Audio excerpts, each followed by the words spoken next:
Hello, everyone. Welcome to this week's episode of The Gift of Giving. Although this program focuses solely on nonprofits and foundations based here in Nevada, if you're living out of state or out of the country, we hope you will stay tuned because our guests always have amazing initiatives and programs, and hopefully you can incorporate some of them in your philanthropic organizations in the states where you live. This week, we're very, very pleased to welcome Sonia Andson, and she's the co-founder and CEO of Andson LLC. Thank you for being with us today, Sonia, and Well, thank you taking for time having out. me. Oh, it's a pleasure. Let's start with a brief overview of the organization. You co-founded it. When did you start it? And give us a little bit of background about what the organization does. Andson was founded in late 2009. My son and I started this. We sold our financial services business in 2008 and decided that we were going to use a large portion of the proceeds to start a nonprofit to give back. So we incorporated in November 2009, and we started providing services in February 2010. Great. And what was the catalyst that triggered you off into starting Well, this literary and financial services program? So it's based on my life. I was born in a very, very poor third world country, British Guyana. No running Oh, water, no electricity poor. I oh am my. the sixth of 8 children. My parents were illiterates. They used thumbprints. Uh-huh. But total strangers helped me. Uh-huh. And because of the little bit of help, it was just a pen and paper and ink and pair of flip-flops because I had no footwear. And my headmistress made me a dress so I can go to the city and sit for an essay competition, which I won. And so I was 9 years old. And because of somebody that took the time to care, that helped me. And, I came to the US and experienced the American dream. So we thought that this was Giving back. our way of giving back. Good for you. What an amazing, incredible immigrant story. And yes, along with millions of others, living the American dream and built a whole different life. Yes. Good for you. What an amazing story. Now, you work mainly with libraries. Do you get any support at all from the Clark County School District? Because you're educating youngsters, correct? Or Yeah, so we worked in collaboration with a lot of organizations throughout the county, throughout the valley, actually. So Clark County Library District is one of them that we work with. We also work with the city of North Las Vegas. The Clark County School District is a huge partner because they allow us to come into the school and provide programs.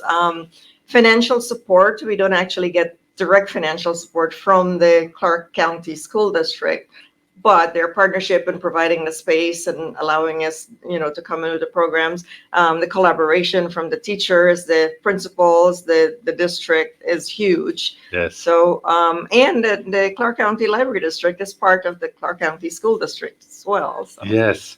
And I noticed on your website that you're currently working with 9 separate libraries in Clark County. Yeah, so those are 9 Clark County libraries. We also work at the Alexander Library, which is the city of North Las Vegas jurisdiction, not part of the Clark County Library District. We're also in schools and the city with collaboration with the city of Henderson through a grant from the city of Henderson. We go into elementary schools in city of Henderson. We've worked with St. Jude's Ranch for 12 plus years in Boulder City, and that's a foster care facility. Yes. We've worked with the Boys and Girls Clubs. So Boy, yeah, so you've really got your name out there. well, we came up with the idea of this program. It was like I did not want to take the money that we endowed into the organization to buy a building. I sat on the board of the Boys and Girls Club for a number of years, and I saw the need there. And it was a captive audience. They have the facility, they have the kids, and all we had to do was build a program and bring it to them. And then it was the same thing with the library. The facilities are there. The students come there after school. Why not bring the program to them? The same thing with the schools that we work in. So we were able to reach so many students with very little, well, no investment into a structure of any sort. We Yes. just through partnerships. That's amazing. Absolutely amazing. Now, you're working, as I said, with the 9 libraries, and you've got the others in Henderson and North Las Vegas. There's a lot of libraries in the Clark County Yes. library system. Do you plan on expanding, or you Expansion don't? is always it's due on funding. Yes, So the Clark County Library Foundation funds a vast majority of the costs for the programs there, and we fundraise. We at Andson fundraise to supplement it. The city of North Las Vegas, their library foundation, supports that program there. So it's all relevant on funding. If someone came about and say, "Well, here's $500,000, go expand into more libraries," we certainly will. yes. You'll go wherever the funds are made Exactly. available, and you can Yes. get the tutors to do it, presumably, as well. Yeah, because there's so many schools in the school district. Clark County School District is the 5th largest in the country. Yes. So we have, over 320,000 students. So us reaching about 10,000 students a year, there is another, 300,000 plus that needs That help. need- So, yeah. Well, hopefully they don't all need help. Hopefully they're getting something from the schools themselves. Now, how many tutors do you currently have? Currently, we have 63 tutors. Wow, that's Yeah. quite a number. So- Now, are you looking for more, or Well- will you only look for more once With you expand? expansion. Yes. So right now you've got your composite number. Yeah, for the locations we have and the number of students that the capacity to serve. And if we have more tutors, we can serve more students, because Yes. there are locations that we have to cap it based on the number of students that we have, because it's small group and one-on-one tutoring. So it's labor intensive, it's cost intensive. And for us, say our Spring Valley Library, that's one of them that's very, very, very highly attended. We have 12 to 14 tutors there in a given day. If we had 20 tutors, we could serve more students, but 20 tutors will require more Yes. funding. Gotcha. Now, the tutors themselves, do they have to have special qualifications? Our tutors are Clark County School District teachers and education majors. So we have tutors and we have tutor aides, and they all come from within the district. So we have some education majors from UNLV or Nevada State College that they are working to become teachers, so they can work with us in a capacity as a tutor aide. But all of our tutors are Clark County certified teachers. And what if they're retired? Do you take Yes, so yes, you if take they, yes, retired we have school a teachers number as of well? retired teachers. Yes. You mentioned, I think, now this is one-on-one individual tutoring, or do you have groups or classes? Yeah, we have small groups, so no tutor handles more than 5 students at a time. And there are cases where if a student needs individualized attention, then we have one-on-one. And that's where we have the tutor aides, that the tutor can start a student off, the one-on-one student, and set them up and hand them over to the aide while they work with another student and oversee the I students. see. Gotcha. Yeah. Okay. We're going to take a little sponsorship break. When we come back, we're going to be talking about some of the programs that Andson teaches their pupils and the students. Please stay with us.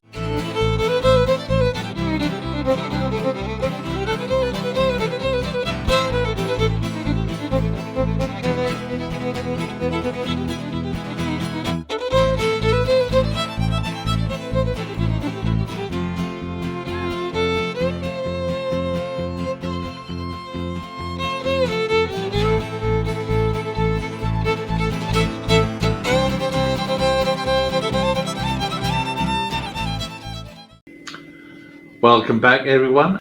And I'd like to welcome back Sonia Andson for being with us today.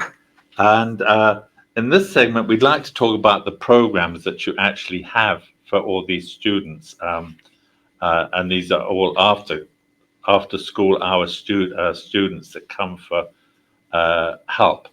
And you have 2 main programs, academics and financial programs. I'm assuming that financial comes from your background in financial services. Yes. Okay, so we'll talk about the academics first, if we may, and then we'll talk about the financial. So on the academics, you don't only tutor in reading, there's other subjects as well. Like, do you do maths and science? I noticed you had other subjects out there. Yeah, we do.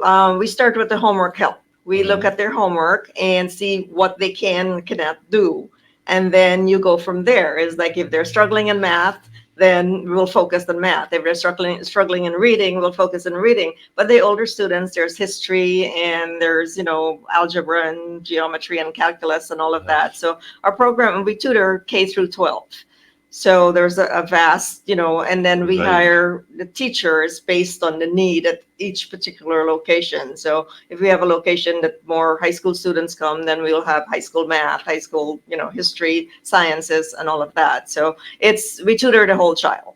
It's Okay. whatever is needed.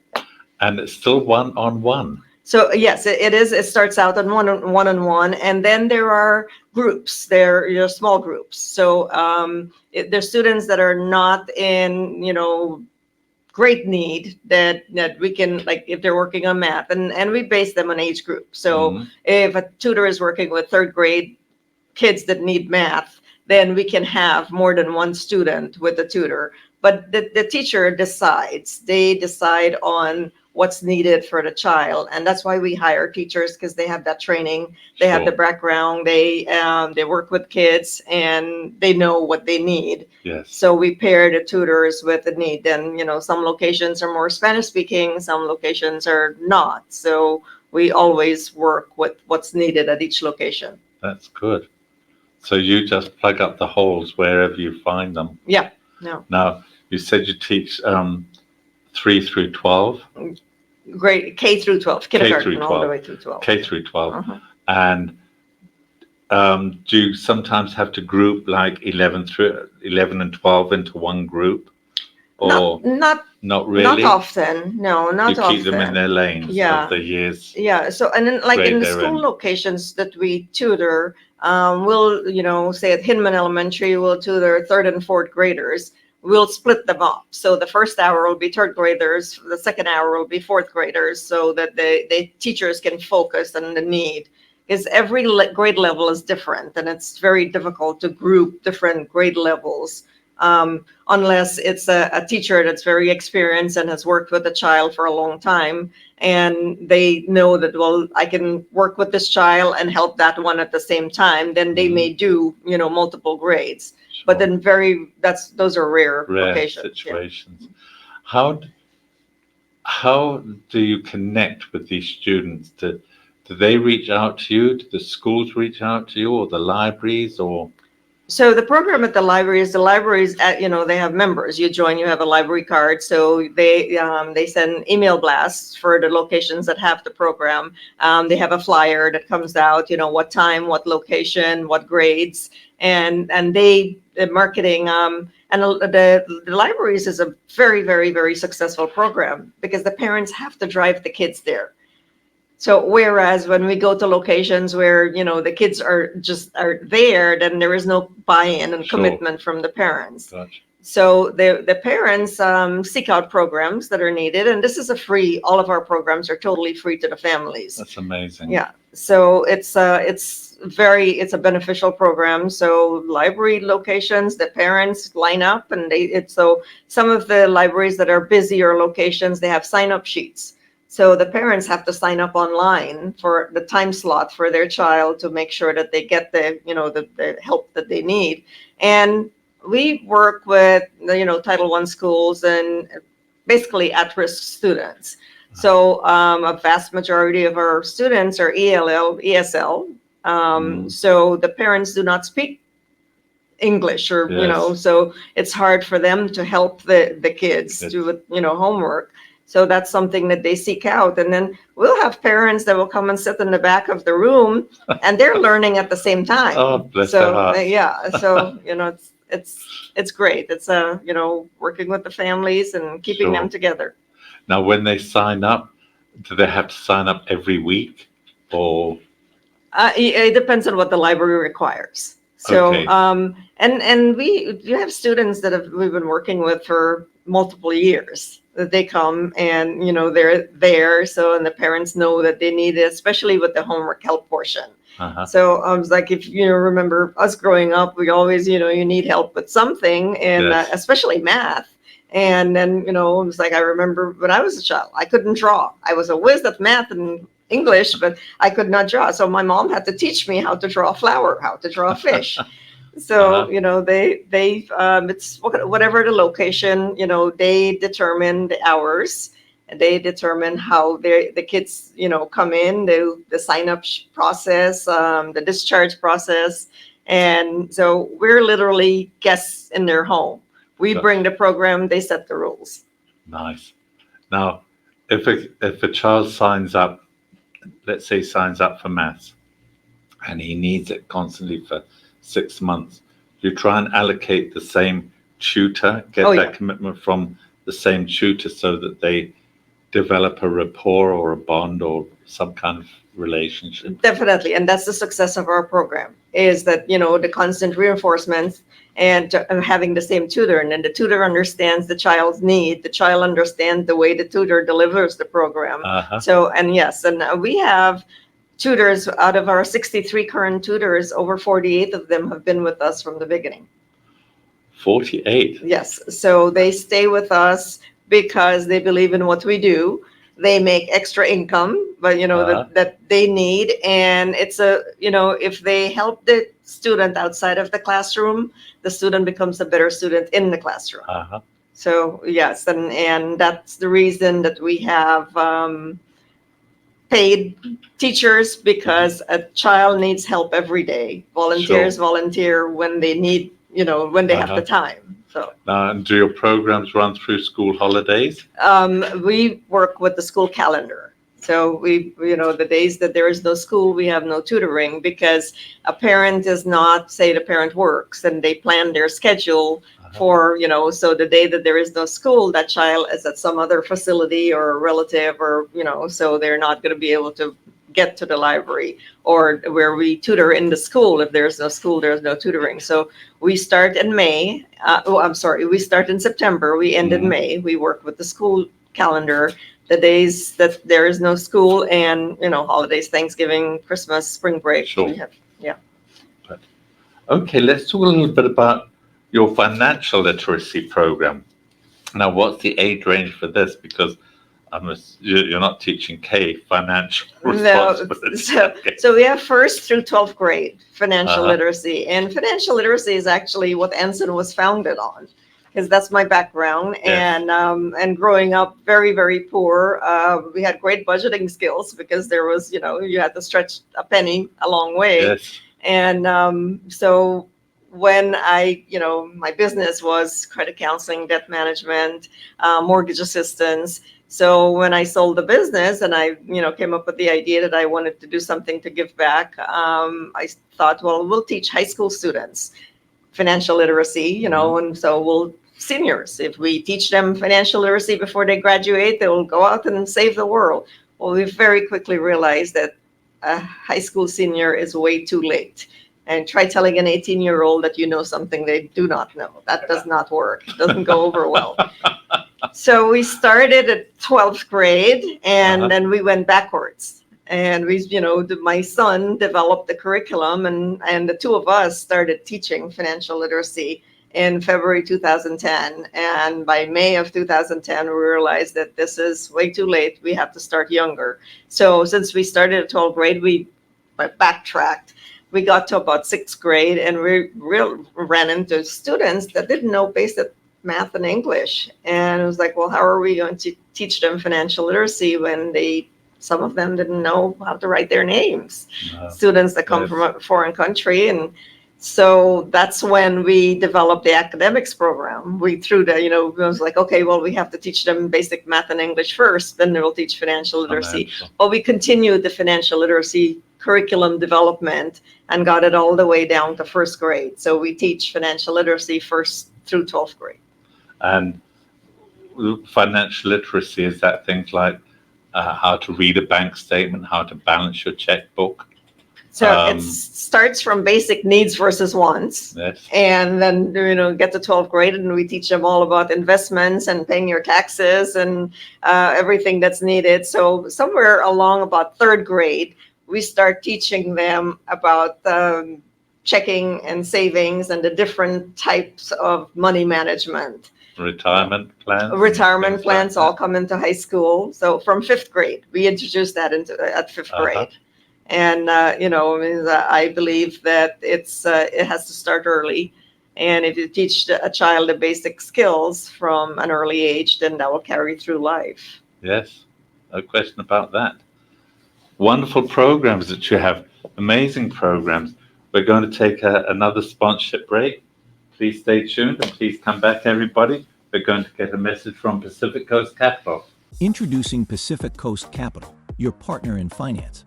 We provide financing for your business. Speed, flexibility, and creativity are the foundation of our service. We'll help you navigate through change and opportunities. Our 90-plus years of experience ensures quick turnaround on loan decisions. Ride the wave to prosperity with us. Ready for new funding? Visit our website today at pacificcoastcap.com. Welcome back, everyone, and thank you, Pacific Coast Capital. If any of you are out there that need some help with financial planning, or not necessarily financial planning, if you're a business that has cash flow problems and you need help, Pacific Coast Capital is certainly the place to reach out to. And if you're just looking for a fun night out on the town, the Firelight Barns in Henderson is certainly the place to go for a good time.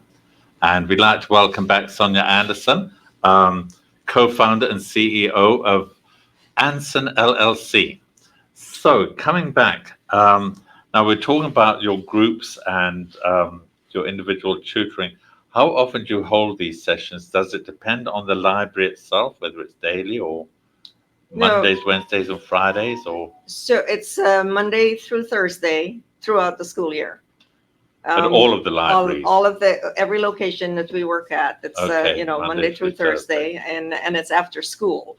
So the location, depending on what the times of the schools are in the area, and the Clark County School District has weird times that kids get out. Some are 3:01 and some are 3:17 and some of 2:58.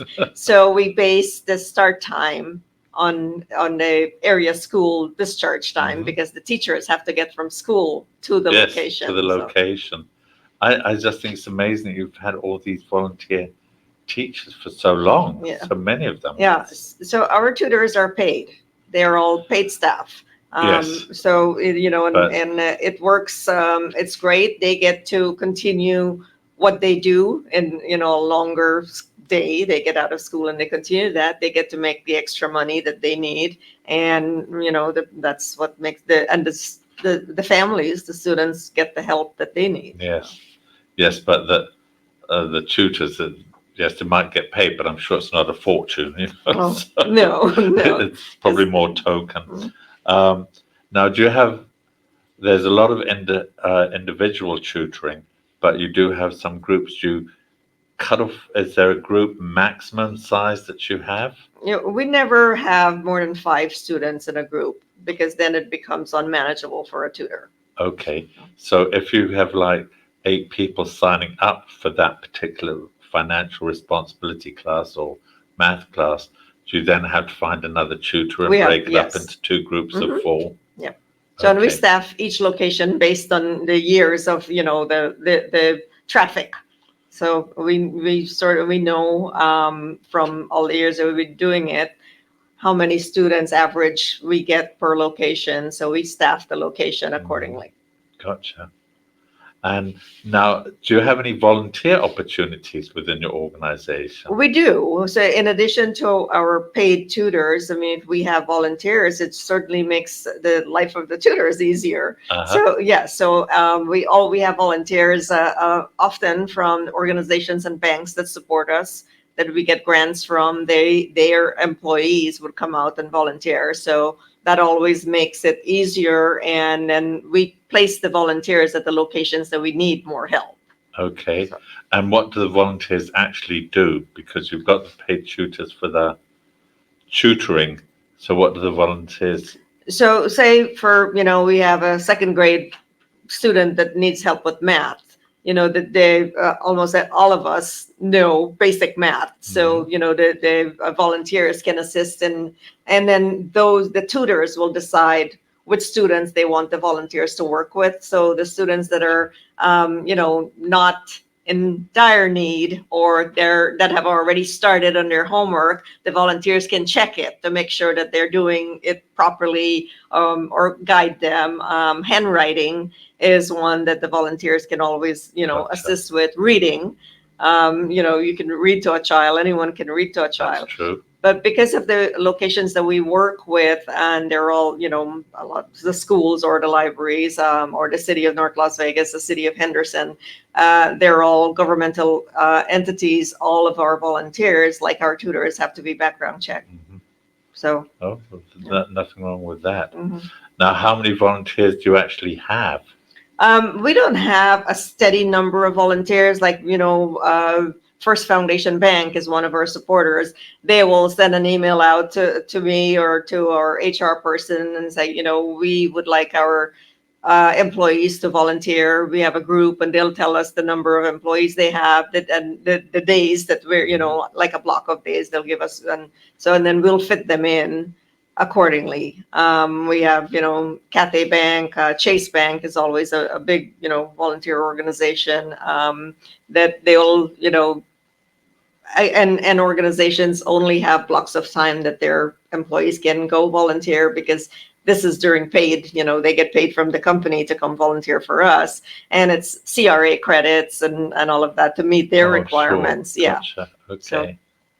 What's the biggest challenge, would you say, that's facing Andson LLC? It's always funding. Fundraising is tough, especially in this city, because there are so many nonprofit organizations and they're all much needed. So, Yes. we write grants. We'll, submit 50 grant applications, and we may, get awarded from 5 of them. So that is, and then although we have served over 110,000 students since we started, we Wow. are, basically we're a small nonprofit compared to the larger ones. So larger nonprofits get more funding because they have, a national name. They're more aware, like, people that have been in Girl Scouts when they were little, they tend to fund, Girl Scouts. Whereas, and then you would think that we teach financial literacy and we will get a lot of funding from banks. Well, children do not bank. No. So banks are the toughest ones for us to get funded for financial literacy, Yes. because they want, in our programs where and we have done, in addition to K through 12, we've worked with the Cosmopolitan Hotel to serve veterans and their families. We've developed program. We've trained teachers for the Clark County School District. Mhm. So we have adult programs. Those programs banks will fund. So we started this financial literacy programs back in 2010, and the bank that has been our constant partner has been Silver State School Credit Union. And they are the only ones that are willing to, come in and bite the bullet and help us. And it takes a lot. They gave us Sure. employees, they gave us, and they basically get nothing from it because these students do not bank. Yes. So, but, we went to all the big name brand banks and nobody wanted to be a banking partner for, so. Not even though you've mentioned that a lot of the students, when they attend their class, their parents are sitting there. Well, the parents bank, hopefully. Maybe when you apply for grants, you might want to focus a little bit on the parents too that come to the programs. And a challenge we have with our parents is a lot of our families are undocumented and they don't want to give their information out. Yeah, so. Part of the price, I suppose. Have you tried to get much support from any of the casinos or any of those? We do, actually. MGM. Businesses, corporations? Yeah, things like MGM has been a supporter of us, of ours. We just actually got a grant from them. Wynn Resorts have, supported us. The Cosmopolitan Hotel has supported us. There are other ones that we've tried over the years that haven't, but yes, we do get support from some of the casinos. And it's the employee foundation of these casinos that support Yes. us. So the employees have their foundation within, the casinos, and they choose what organization they support, and they volunteer with us also. So Gotcha. Good. And now you mentioned fundraisers. Do you have any fundraisers coming up at all in the future? we do. We have one of the organizations has been our supporter, our partner from day one is the Southern Highlands Olympia Company, Southern Highlands Charitable Foundation. So Olympia Companies is a big developer. Southern Highlands was a master plan community that was designed and developed by Olympia. So they have fundraising events throughout the year that Andson has been a partner, and we receive proceeds from them. So the Southern Highlands Fall Festival is coming up on October 19th, and Andson and the Boys and Girls Club are the two charities that they choose. So we volunteer at the events, and then they distribute the proceeds that they generate from the raffle and all of that back to us. Perfect. Yeah. Great. Well, we'll certainly put out that information on your fall festival on October the 19th. Sonia, it's been an absolute pleasure having you on this program. Would you like to give out the website and the phone number of how people can reach out and get in touch if they want to learn more about Andson LLC, if they want to donate or volunteer or send their kids to the program? Yeah. So our website is www.andson.org. And our telephone number is area code 702-785-0020. You can also send an email at info@andson.org, or my email address is sonia@andson.org, all of our first names. So you can donate to us. Our website has a donate button, and it's very easy to do that. Voluntary applying. If you want to be a tutor in our program, you can send an application into info@andson.org, and our HR person will get back to you. And yeah, we look forward to connecting with anyone. Thank you, Sonia. And you're doing a fantastic job here. 110,000 students you've helped Yes. learn English and financial responsibility. Amazing work. Please keep it up. And it's been a pleasure having you on the program. Well, thank you. Wish you continued success. And I'd also like to thank John Stars, our show's producer and station owner of WWDBTV, for being a big supporter of this program and allowing me to host it. I'd also like to thank our sponsors, the Firelight Barn, Pacific Coast Capital, and RJ Champion, whose message that you'll hear at the end of this program. I'd especially like to thank you, the viewers, for tuning in to this episode. Hope you find it informative and enjoyable. And I hope you'll join us again next week. My email address, if you need to get in touch with any questions or comments, is stephen@thegiftofgiving.vegas. And hopefully, as I said, you'll tune in next week. In the meantime, stay safe, be kind to one another. See you soon. Bye for now. Mr. RJ Champion is proud to sponsor WWDB-TV's series, The Gift of Giving, and wishes the program much success. Congratulations and gratitude to the featured guests and the organizations they represent. Our community is well served by your tireless efforts to make Nevada a better state for all its residents.